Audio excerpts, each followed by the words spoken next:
Hello, everyone, and welcome back to Finding Your Path to Your Best Emotional and Physical Health.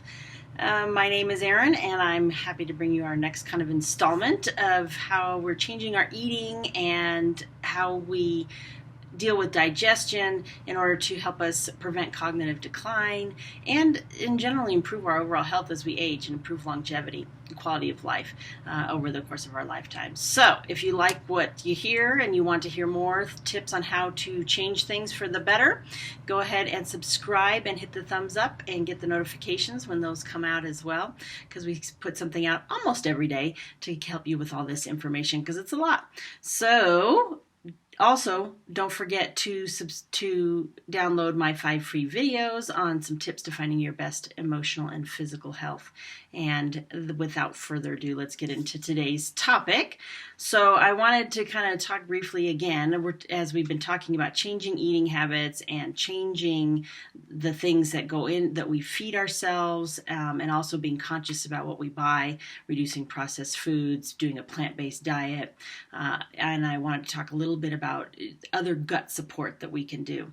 And the gut it would take us hours upon hours to get into all of this. There's a lot of information out there, but I wanted to kind of bring this stuff to you in a nutshell so you kind of understand that there are a few things we can just be more conscious of when we're making our purchases for food and eating and making decisions regarding that kinds of things. So I want to talk a little bit about the support for the gut and support for what I call the gut bugs, or the good gut bugs and the bad gut bugs. I coach a lot of people on managing their gut. I cannot tell you how many people that come to my office that have not only anxiety issues, but also other mood issues, a lot of the times related to sugar intake and all of that. And then as they start to heal and kind of reduce their sugar and reduce their processed foods, they notice kind of a drop in the anxiety, but sometimes there's some other stuff that goes on. Their moods level out, but they kind of sometimes will have some gut pain as the gut flora is the proper word, or the microbiome, whatever you want to call it, tries to balance out, because sometimes we have an excess of what I call the bad gut bugs, and we need to kind of balance them out with good gut bugs. So there are some ways that we can do that and kind of be conscious of that to help support the gut. And really one of the first ways we have to do it is kind of a little bit of increase in fiber to keep everything moving. And prebiotic fiber is one of the terms that we use because it actually will help those gut bugs flourish and do the things that they need to do to help us digest our food.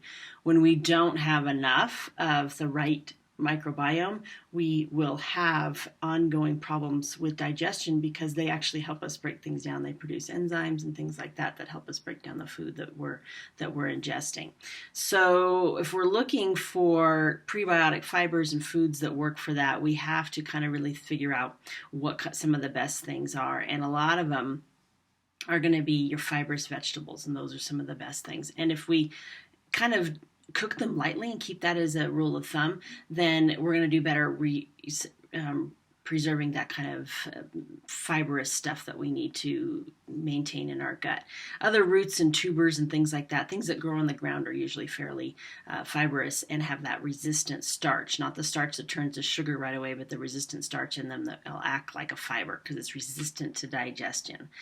So those are some of the things we need to look for in the vegetable department.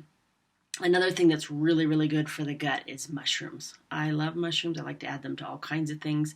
And I won't get into all the different types because there's a ton of them out there. There's some with actually some specific medicinal properties. But in general, mushrooms actually improve our vitamin B levels and will improve our glutathione levels, which is, again, that antioxidant level, and helps us kind of process toxins.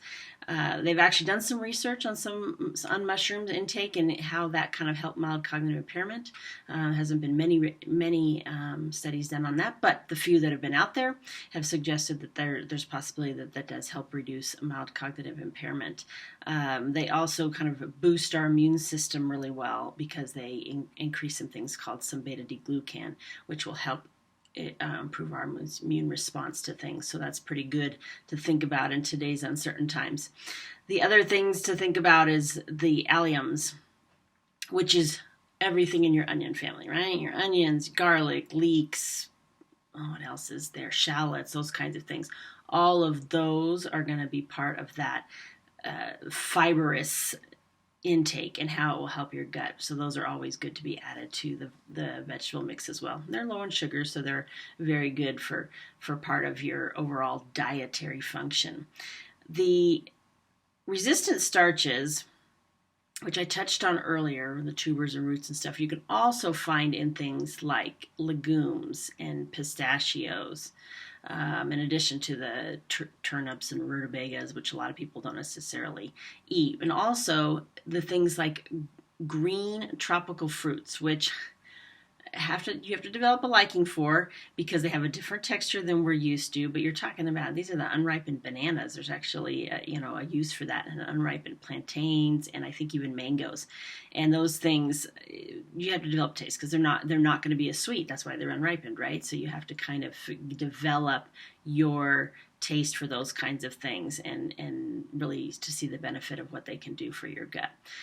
The other thing to kind of think about is legumes. And even though a lot of people like beans and those kinds of things, those are good, but be careful about taking those in excessive amounts. They actually contain lectins, which we kind of will go over off and on here, and phytates, which actually cause an increase in inflammation, which we are trying to avoid because we talked about reducing gut inflammation in a previous video. But that's what kind of causes the gas and the problems with that. And then if you decide you do like those and you want to incorporate them in your diet, there's some methods that we can use in cooking and stuff like that that will actually lower those and kind of break down some of those compounds for you. So if you're interested in doing that, please, let's figure out how we can help you meet those needs and reduce those things, and we can look some stuff up and kind of give you some ideas how to do that. I won't go into it here because it would create a huge list, but there's definitely, we can get you some individual coaching so that you can help incorporate some of those into your diet as well. So let us do the research for you, and we'll get you on your way. So just to kind of go over the prebiotic fiber and that kind of stuff, you want to have about 20 to 40 grams. Most people do not eat enough fiber, and no, whole wheat bread does not offer you enough fiber. So you kind of got to pay attention to the amount of vegetables that you're eating in addition to those as well. So those things are going to help improve your overall gut functioning, help your gut bugs do better. But then let's talk about what those kinds of things are. Okay, so increasing your intake, you can do supplements. There's a lot of debate about the supplements and which ones work, which ones don't. Do they really contain the live cultures like they say? Some are refrigerated, some are not. There's a lot out there, and some work and some don't. The best bet you have, of course, is always going to be homemade fermented things. Okay, that's always your best bet. And those are like your kimchis, your sauerkraut, kombucha, pickles, yogurt, all of those that have not been pasteurized, because even though we can buy those things in the store, a lot of the times they've been pasteurized or packed with vinegar, which a lot of times pickles have been as well, and those are going to kill the bacteria. And while that may work to store them long term, if they have not had some added healthy ones added back in, they're not going to give you any benefit.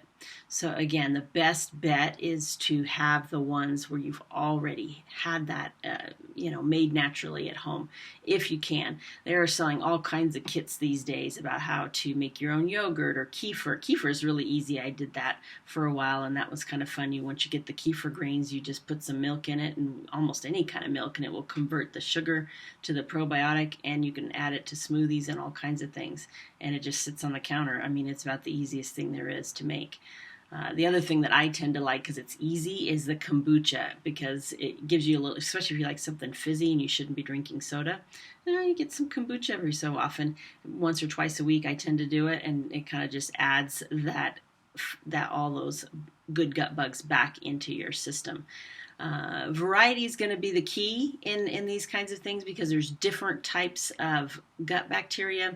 There's several different strains of lactobacillus and several different strains of bifidobacterium, and so I won't go into all the details of those, but you want as big a best variety as you can, because the better of the good gut flora you have, then you can keep down bad gut flora that would kind of disrupt your digestion. And we kind of also need to be aware about the things that kind of disrupt this. We use a lot of antibiotics in this country, and then we forget that we have to then reintroduce good gut bugs with probiotics. So if you take some antibiotics, as soon as you're done with the antibiotic course, you have to go back to resupplementing, because you will probably have some digestive upset because of the course of antibiotics killing stuff that we really don't want it to kill, in addition to the stuff we do want it to kill. So you just kind of have to be aware of that and then replenish your body. So that's all I have for today. I will catch up with you tomorrow with some more additional digestive and healthy eating tips for preventing cognitive decline and aging. So please feel free to contact me if you need some individual coaching through some of these things and some individual support, because it's a lot of information and it can be overwhelming at times. Please let me know, connect through the website, and don't be afraid to ask questions, because I will either answer them directly on the comments, or I will incorporate them into a question and answer session as I start doing more live question and answer sessions as we go.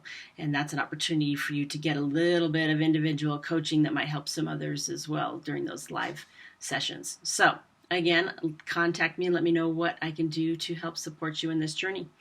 Thanks, and have a great day.